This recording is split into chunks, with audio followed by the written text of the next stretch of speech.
Assalamu alaikum, Tendai Maria, Barry Ghani, whatever your greeting of peace, welcome. It's a Talk Black Radio Show. I'm your host, Justin Muhammad, and I will be here for the next 2 hours with my partners in righteousness as ever. I'm here with Brother Trevon and Brother David, and we have 2 guests with us who I shall introduce shortly for the Talk Black Radio Show. Our guests this week are Cheryl Pheonix, who is back with us again. She has been busy campaigning on behalf of our young black children with the Black Child Agenda, and we shall hear from her a little bit later. And we also have a lady who's having her first day on the Talk Black Radio Show, Tamar Nwafor, who is the founder of the Kings and Queens. I don't know if it's a singles event, but they have a thing that allows black couples to come together, which is really good because that's the subject for today's show. We're going to be talking all about relationships, male and female relationships in the black community, which really is a hot topic, and I'm generally scared, but I have people who spend their time making sure we have good relationships and actually has a very good relationship that she can discuss and share with us. So, Tamar and Cheryl, welcome to the Talk Black Radio Show. Hello. Hi. Look, you got your speaky, spokey voice on. All right, today is Sunday, so today is well-spoken day. Okay, because every other day of the week is not that day. No. All right. We are actually going to be joined by Nehanda Sankofa a little bit later, but she'll join us whenever she's ready. Gentlemen, how's your week been? How are you all doing?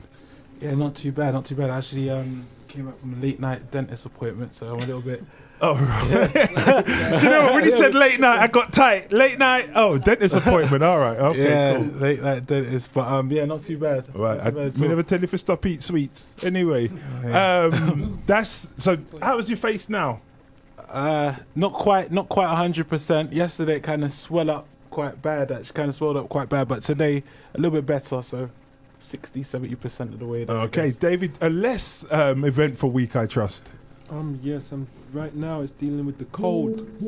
Oh, that's right, because we've had a really big cold snap. That's come upon us. Winter's here now. Oh, okay. Into that. Okay. Right. Well, we normally like to start with the news, and let's talk about what's been happening this week. So I'll turn it over to you guys. What have you seen of interest to our listeners in the news? Right, I'll start. Basically, I wanted to talk first and foremost about Boris Johnson. There was a situation where a British citizen, she's been in an Iranian prison now since April. I'm just trying to bring up her name. But basically, Boris Johnson made a comment basically saying that this lady who was she'd been put in prison, she's been suspected of spying. The Iranian government thought she was spying. And so what happened was Boris Johnson made a comment about it. Her family said that she's on holiday. Boris Johnson said that she was out there training journalists. Obviously when you say with journalists, people get very itchy about journalists because a lot of time journalists are sent in as spies. And so the Iranian government... They said she was out there training journalists. Yeah, so because they can't train their own journalists. I mean, how many Iranians are here training our journalists? Well, this is the point. And so what happened was that was actually taken by the Iranian government to say, okay, so we definitely know now this is what's taking place. And now she's facing having an extra 5 years on her sentence. Oh, sorry, I shouldn't laugh. But wait, so Boris grassed her up, is what you're saying? We don't know, but that's how it appears. But what it is now is Boris Johnson's under fire, and people are calling for his resignation because they're saying that everyone knows that Boris Johnson's been a bit of a joke for a while. But he's now but now you're actually the foreign minister, right? You're the foreign minister, and you're actually adversely affecting people's lives now because this woman could be doing an extra 5 years because you were just talking flippantly, and in that role, you can't really afford to do that. What was really interesting, there's an article in The Guardian where Jeremy Corbyn just broke down the history of Boris Johnson's and his gaffes. And it's like, I don't understand how someone can make that many mistakes that frequently. Mistakes, if you want to call them. Do you know what though? You're saying mistakes, but sometimes these people are it's like a fox mistakes because do you remember everyone was like, oh, what's the American guy that just became president? Sorry. Yeah, Mr. Trump. Okay. Oh, how could he say this? How could he say that? It's a terrible mistake. It's a terrible mistake. It's a gaffe. And he's in the White House. And the lady who's politically correct, nothing was much happening. But all right, so besides Boris grassing up the poor lady, anything else in the news? There was a couple of other stories around. I know you wanted to speak about Preti Patel So that's been quite big in the news. So the international affairs minister basically having secret meetings with the Israeli prime minister and other members of the Israeli government. David, you were talking about, is that Priti Patel? Yeah, that's what he's talking Yeah, about. so what's the story with Priti Patel? Okay, you carry on. I'll just come in after he's done it. I've just something I want to come on. It's like I want to jump into, but you. All right, well that's fine. No. So basically, so she was having secret meetings with the with the Israeli prime minister, other members of state there, without actually informing the British government what she was doing. Is she an Israeli? She got an Israeli husband? No. And so what happened when that story broke that she'd had these meetings and it had not been reported in? Obviously, I think she was in Africa and they flew her back. She had to go and see Theresa May and hand in her resignation. Is she a foreign officer as well? Yeah, she's actually the minister for international affairs. Oh, so but what it was is she said that she was on holiday. Oh, and then she's across and went to and Israel. She's having these meetings and you haven't actually informed, so that's not proper protocol. Got you. So what was interesting about that though was, I think that's what Brother Dave wants to talk about, just in terms of how it's been received. I don't want to steal your point, so I'll let you go in. Yeah, because I'm done with that. If we go ahead. Well, added to that, it's like you're on holiday. How do you be on holiday and then suddenly you meet with the Prime Minister of Israel? of Israel? That don't make no sense to me. Yeah. You can't be on holiday and you're on the beach and then the president just pass you. Just there. Well, that's possible. It happens. No, You're on the- I think there was like 12 or 13 meetings which took place. So it was like 12. She had that many. That many meetings with different people in the Israeli government. Okay, I was trying to save you, Pretty, but it wasn't happening. But I was just thinking maybe they would like, oh, do you know the lady on the beach? That's the international business minister. Oh, maybe she wants to have a chat. No. Nah. Okay, I'm not buying fine. it. Not buying it. So has she resigned? She's got sacked. She's resigned. She's resigned. But also, it's the focus is on her, on this person. But I was saying to Trevon, if this was, or saying to a friend the other day, if this person had gone to Russia and it was a meeting with the Russians, Yes. then the whole news would be on Russia influencing this government. The Russians kind of get into our things. Yes. But there's no mention of that in this case. It's only the woman. Yes. It's the problem. Because she's against protocol, but no one's concerned that the Israeli government had an impromptu meeting with Israel one of our knows ministers. protocol, government protocol as well. Yes. It's one meeting, it's regular. But it's Israel. Yes. And they have a particular, I guess, type of relationship with these people. Oh, any black news? What's happening in the black community? Well, I mean, I think when it comes to black news, if you're just looking for it, then really you got to talk to people. It's the people. We are like black news is here because I actually had a quick look kind of through like the Guardian. Well, okay, I'm going to bring my sisters in because black news. Cheryl, you are black news this week because I've seen you gracing our TV stations talking. No, Cheryl has been on TV for a minute now. I think, what was it? Vanessa Phelps, you was on Nick Yes. Ferrari. Yes. Yes, so you're kind of like an international superstar at the moment. Tell us what's going on with Isn't your that stuff. amazing? The black child agenda seems to be popping off, quite right, particularly in the mainstream press as well, which is very interesting. A lot of, right now, the hottest thing for most of the media houses is Chikayzea, who attended Fulham Boys School. There was a protest outside the school. And this is the young brother who has dreadlocks and was he educated by himself? Because you spoke about it last time you was with us, Yeah, wasn't he it? was basically kept in isolation from literally 3 days after he started the school because he was told to cut his dreadlocks because they weren't accepted in the school. Right. So mum basically took him, brought him to another school, and a legal campaign has begun with regards to the school. There was a protest there last week, Tuesday. The media frenzy right now about it is quite high. Because there's so many laws that have been broken, like human rights, it's just endless. There's about 12 or 15. So the Black Child Agenda lawyers are actually putting in to just go to the high courts because it's like a shutdown. So, okay, They the can't protest is done, but because you've actually broken your own laws, we're going to court. We're going to have Your this discussion. policies can't stand, for one. Your policy was then rewritten after the child had already been accepted and started the school. Oh, right. Oh, no, had been accepted. The policy changed this year, but he applied, obviously, last year to begin this year. They changed the policy. The worst thing is, hear the cheek of it. They actually took a photo of this young man and put him on their website. then kept him in isolation after he started the school. No, but what was the picture for? To go, don't come to school like this. What was the picture it was for? like, well, we welcome all, we welcome everyone. Until they got the money in. For the PR. Oh, absolutely. And then afterwards decided, no, we don't need you anymore. Yeah. Okay. To So make it basically he appear was the token for exclusive. that. It was, okay. literally. And then, Right. so they kept him in isolation with this is a 12-year-old. When you really think about it, he's still a baby. Your first experience of going to high school is that you're kept in a room by yourself with a Bible, a notebook, and a pen. They gave him a Bible. They gave him a Bible. He could have worked his way out with that. The worst thing, well, he did, because he wrote about Samson. Yeah. He wrote about That's a what I'm lot, saying. There's a lot in and there. actually, and his mum even presented it back to the school. Well, hold on a minute. It clearly states in the Bible, about how the hair looked, the skin tone, the whole 9 yards. Wow. So, but the head teacher wasn't having it. So we started legal proceedings some time back.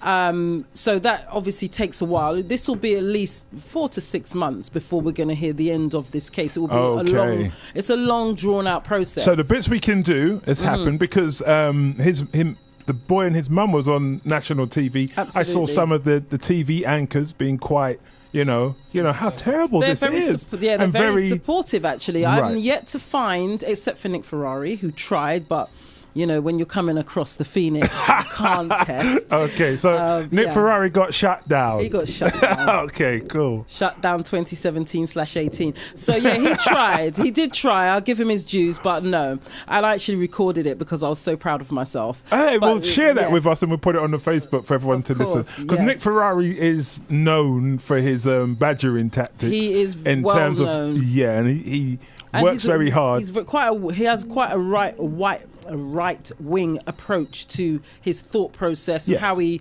treats people, and he talks about he has a black friend, all these sorts of things, which doesn't really cut it when you're dealing with the reality. Among us, because that station is listened to by lots of not right-wing white people, but they do it to actually, stoke the fire don't they, and keep the shows, I guess, interesting to some degree. Absolutely, but then when you hear that over and over, you can tell, particularly the stance, when you know that particular station is particularly known for being quite right-wing. Yes. So you know what you're going to get. So, I was prepared for that, but at the end of the day, the laws are quite clear. And even with us in the Black Child Agenda, one thing we tell parents is that yes, you have your emotions about it. Yes, you have your feelings. Yes, you can be upset, but we don't deal with your emotions around any case. We deal with the law, and that's it. So we utilize the laws, and as a community, we need to do more. We use the law to make sure we get the results we want and need. And in this case, it will be one of those, again, like the law is, he will lose. It's just as simple as that. And then we're going to be calling for his resignation. For the head teacher. Yeah. Absolutely. But, and I know this is sort of your way anyway, because it's kind of how we feel about life. Sometimes it's like we do fight and we should stand, and we don't necessarily have to just take these things lying down. But there's never really a change until we do something for ourselves. Absolutely. And have our children in a space where you don't need to explain to other black parents why a child with dreadlocks should be respected and should come to school and be... But unfortunately, within our community, we have a lot of talking. There's a lot of lip service. When I first posted, because I saw it 2 weeks before I posted it on my Facebook, I saw it 2 weeks prior to that, and I was like, right, I need to actually get through to this parent, and I found a way, and then I posted. It had been posted on Facebook, but it didn't really seem to raise that much concern. When I posted it now, there were hundreds and hundreds of people quoting the law, quoting the human rights, quoting this, going to protest outside the school. They're going to do all these things. But then if you were to say, right, okay, what I need you to do is actually donate £5 a month or £5 a week. And let's get something going. Let's get our own school, so we don't need to have to be protesting or writing letters or annoying these people and their things. Yes. Leave them alone with their things. Let's get our own. Then you'll see the silence. So unfortunately, that is the reason why the Black Child Agenda exists, because we refuse to do anything to change the status quo, and we're going to continue to send our babies to the enemy and complain when things go wrong. That's just the reality that I deal with. Yeah. Well, no, it's that's the case, because whenever we've actually worked together to take our children away, or we're doing a homeschool fair next week, and the homeschool parents who actually do that and are speaking, they don't have those issues. You've never heard a homeschool parent go, it's just not fair. It's not right. Please, where everything is me? is cooked, everything curry is fine, because we're taking charge of our own things and we do whatever we've got to do. It's funny, even with the homeschooling, the government are really trying very hard to... I remember in 2015 they were discussing the option and possibility of being able to charge homeschoolers up to £2,500 just to register as a homeschooling parent. Now that got slam dunked out of Parliament. However, it's still there. Like whenever I'm sent new documents and new legislation that they want to try and bring in right now, because 2016-17 has had the highest and the fastest growth of particularly black parents or ethnic minority parents that are taking their children out of the education system, primarily because of the way how they're treated. That's right. And because of this now, it's like, there's something going wrong here. So now they're trying to bring back that first thing they tried to bring in back in 2014 with regards to charging parents, and you have to go through a whole registration process with the government. And also what will your curriculum services. Be? What will you teach? Literally. How will your child get exercise? And if you don't pay it, then they're trying to force you to go back to send your child back to school. This is what they tried to do, but like I said, the good thing is that a lot of homeschooled children are from quite middle class, very well-to-do types of families, so they've already got... They've got that, they're not messing about with the government. Those are the mothers you see in Starbucks in Chelsea putting down that work in the middle of the day. Yes. And if you got them fighting the same battle you're fighting, that's a different reality. Yeah, it's good. Sometimes it is good to have them on side, because if it was just us alone, they would have brought that law in ages ago. Well, when I started homeschooling, that's who... Oh, hello. When I started homeschooling, I got a lot of information from their sites and stuff in order about what to do legally, how to present yourself, and then we developed stuff after that. But a lot of the basics came from, as you said, middle class white families that were doing that. We've been joined by Nehanda. Come anytime you like, Sankofa. And you were just about to make a point. Go ahead. Sorry, I forgot now. Really? It was in relation to what you're saying, but that's again where our community goes through ups and downs. So now we're on this homeschooling thing with a vengeance, like Cheryl was saying, that they're trying to implement laws, but middle class white people been not having homeschooling their picnic since one day. I remember when we used to go to the museum as a class. I used to go to support my daughter's primary school and stuff like that. And then you'll go to the museum, but you just see some white children just... free. You know what I mean? At the time, I used to be like, where's all these children? Were they just randomly walking around? But it was homeschooling. And there's white people that's been... massive thousands of people that have been homeschooling their children for generations. Yep. And they have some I've been to some of their homeschooling. Do you understand? Enough of them still go to... I'm on a few of their Facebook groups, and you're talking 12,000 strong, 10,000, 5,000 strong. But what it is the last word you said was strong. Strong. Because when we get together and we homeschool, it's like there'll be one or two, like we were talking about working together. We don't come together in that strength. The best I've had of it is in the Nation of Islam, because there was quite a few families that came together, but generally we come together. And I think the sister I was speaking to, Sister Kai Bandaka, was saying to me that a lot of the homeschoolers can be quite fickle, like homeschool today, not tomorrow, well, whatever. Do you know what? I'm in one of the, because funny enough, a lot of my clients for the Black Child Agenda, I actively encourage them to take a child out of the school and home educate. Yes. So we've got a sister called Lexi. She's in South London. There's a WhatsApp group that we're all in, and when I look through, it's like so many Black Child Agenda clients, but the turnaround in their children, the turnaround in just the women, because the mental health and the depression amongst a lot of parents because of the pressure that they're going through in school is mad. It's insanity to keep bringing your children to these schools and there be an issue. I remember, like, I just got there and I'm trying to talk to a teacher and they're saying to me, no, it doesn't go like that, you do as I say. Yeah, I'm like, literally. Okay, so I have no say. It's my children.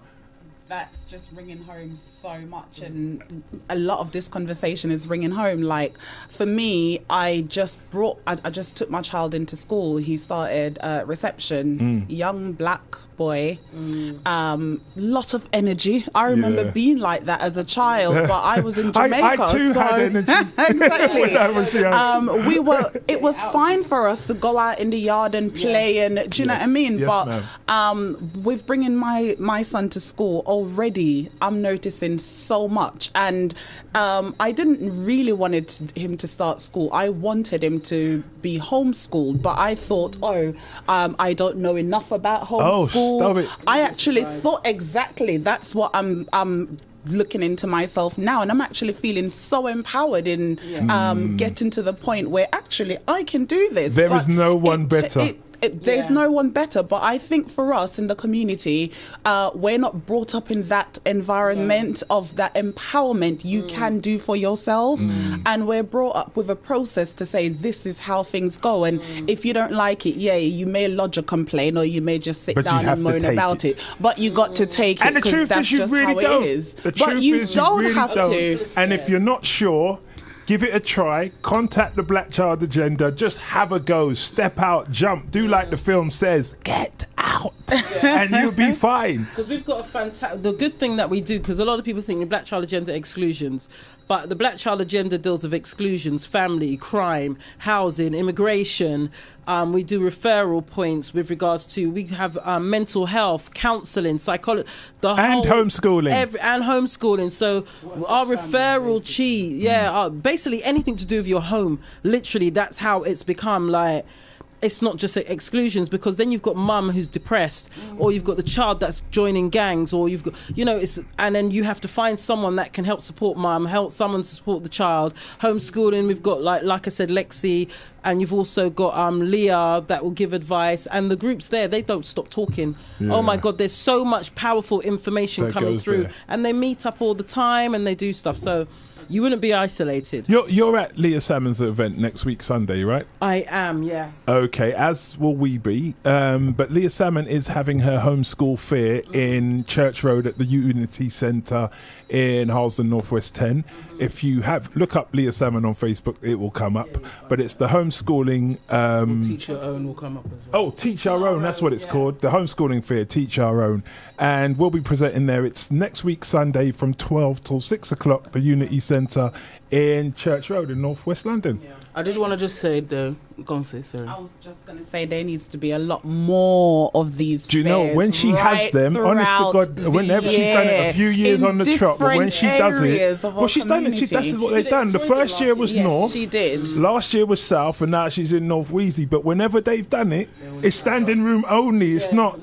These things are packed. So that's the point I'm trying to make. We, the more awareness we create, the more we try to educate our people, the more we break that mindset of you have to take it. So yes, her events are absolutely amazing, and it's rampant, but we need more and more and more. No, you're right. Basically. You're right. And I guess it's what's happening is the time is such that new things are happening all the time, because that thing that took place with the young gentleman in Fulham with his dreadlocks and being put in, that stuff like this has been going on and we didn't know anything about it. Now I'm turning up, and if you put on the breakfast TV with your cornflakes, he's sitting there talking about it. The stuff is being exposed. You've been on national radio quite a few times actually talking about it. So it's becoming more prominent, and as a result, I believe when our back's against the wall, that's when you're going to see the best of our actions. Yes. We have to. Sorry. Oh, backs against the wall already. Okay, yes, ma'am, you're quite right. We're coming out fighting, and the key thing is people are going to start, more and more people are homeschooling. Right now, what we need to do is start investing in buildings so that we can actually just open have our spaces own stuff. that we can do that with. Yeah. So do you know what? Something else I wanted to touch. I'm going to move on from that, because we are going to get down to the black male and female relationships. We have a nice balance. 3 brothers and 3 sisters today, so that should be fun. But what I also want to talk about is I spoke to Brother Minka this week, and he had a situation where one of his sons was accosted at Carnival. Oh, yes. Apparently he was he was harmed by the police. Something took place where they ended up hitting him and whatever. He's got hospital records or whatever. But then they charged him with assault. Now, if you're a black man in London, you know that regularly police will rough you up like you ain't been roughed up before, and then go, "You assaulted me," like your face assaulted the back of my hand kind of situation, my fist. And you'll end up in court. So, but brother, like sometimes they do it and they go, "Well, you know, gangs, these young men and whatever." But his son Tamani is actually he's a biochemical science. Yeah, he's got like this isn't run of the mill. Sometimes what it used to happen, and it would be people in the hood, and they could push them aside, and other black people would go, "Yeah, but it's those people." Like this brother represents the best of us, yes, the best of our progress in their situation. So they want to have something, I believe it's next week, the 17th. They're going to be having something at the Caribou Centre. Again, there isn't any flyers or anything, but I'm going to probably get that today, and you'll see that on the Talk Black Radio page probably tonight or tomorrow morning. And also, Trevon, you will have to help me with this.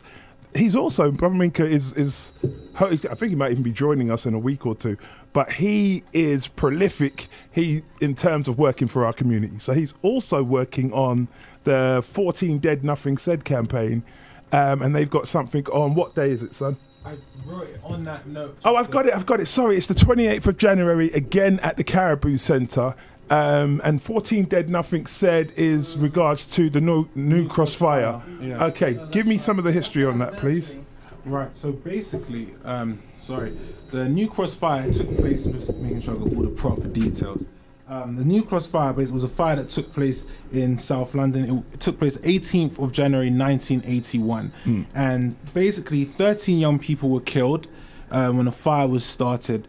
A lot of people in the community, the children were the young people were aged between 14 and 22. A lot of people in the community feel as though, and there are certain people, witnesses and whatnot, who have said that fire was actually started by someone outside the house.